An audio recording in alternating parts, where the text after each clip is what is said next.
दोस्तों, किसी भी स्टॉक को आप अलग अलग टाइम फ्रेम में एनालाइज कर सकते हैं, लेकिन आपके लिए कौन सा टाइम फ्रेम सही होगा, इसे कैसे चुना जाता है और इसका इस्तेमाल कैसे किया जाता है, ये हम आज के सेशन में समझेंगे। सबसे पहले जानते हैं what is time frame. Time frame क्या होता है?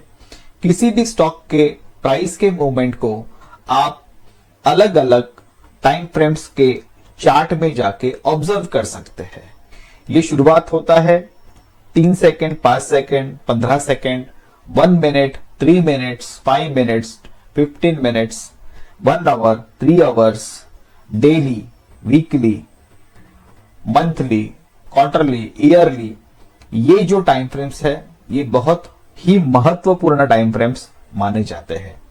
बट इन सब में से आपके लिए सही टाइम फ्रेम कौन सा है, आइए इसे कैसे जाना जाता है देखेंगे। आपके लिए सबसे उपयुक्त टाइम फ्रेम डिपेंड होता है आपके ट्रेडिंग के स्टाइल के ऊपर। आप कौन से तरीके के ट्रेडर हो? क्या आप एक इंट्राडे ट्रेडर हो? क्या आप एक शॉर्ट टर्म स्विंग ट्रेडर हो? या फिर आप एक मिड टर्म स्विंग ट्रेडर हो? क्या आप एक स्कैल्पर हो? इन सभी चीजों के ऊपर ही कौन से टाइम फ्रेम्स आपको देखने हैं ये डिपेंड होता है। आइए जानते हैं।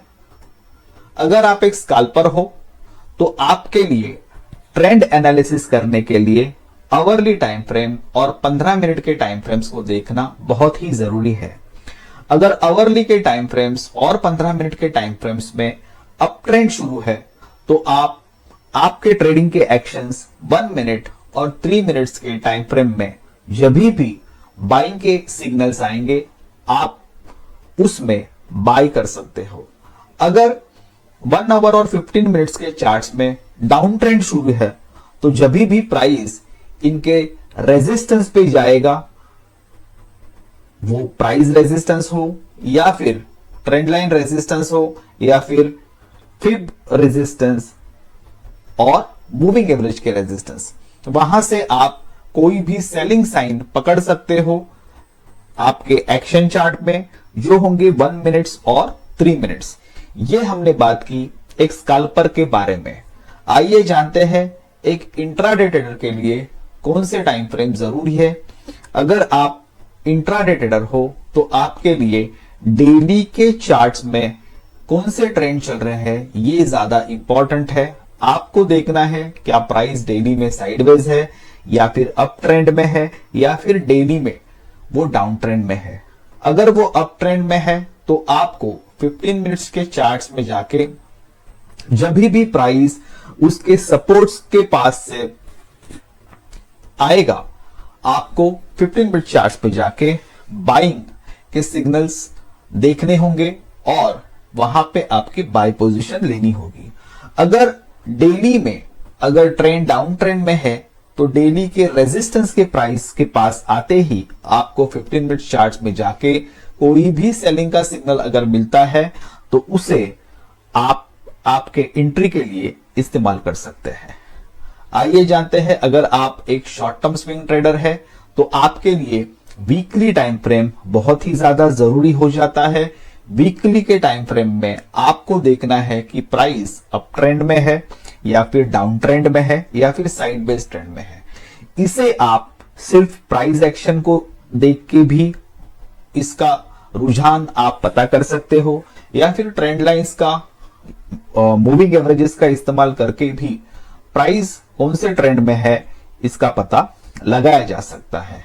जैसे ही अगर वीकली में अप ट्रेंड में है तो वीकली के सपोर्ट्स के पास आने के बाद आपको आवरली के चार्ट्स में जाके बाइंग के सिग्नल्स देखने हैं और अगर वीकली ये डाउन ट्रेंड में चल रहा है तो प्राइस जब भी वीकली के रेजिस्टेंस के पास आएंगे तो आपको आवरली में जाके सेलिंग के सिग्नल देखने होंगे और आपके ट्रेड वहां पे लेने होंगे।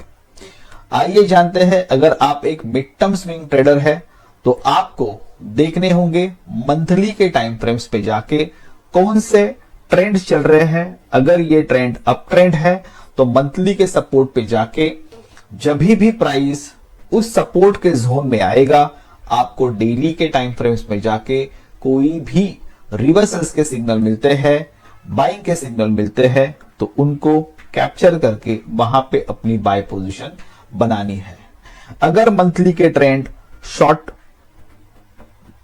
सेल में है या फिर डाउन ट्रेंड में है, तो आप डेली के चार्ट में जाके जैसे ही प्राइस मंथली के ट्रेंड लाइन रेजिस्टेंस या फिर प्राइस रेजिस्टेंस या फिर मूविंग एवरेज के रेजिस्टेंस के पास आता है, तो आपको डेली के चार्ट्स में जाके सेलिंग के सिग्नल आइडेंटिफाई करने होंगे।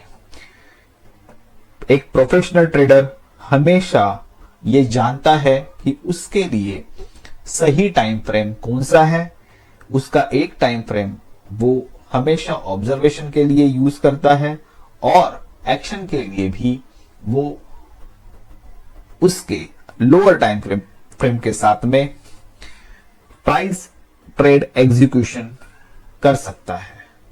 आज के सेशन में हमने काफी महत्वपूर्ण जानकारी दी कि कौन से चार्ट्स को आपको ट्रेंड के लिए एनालाइज करना चाहिए और कौन से चार्ट से आपको एक्शन या फिर ट्रेड एग्जीक्यूशन लेना चाहिए।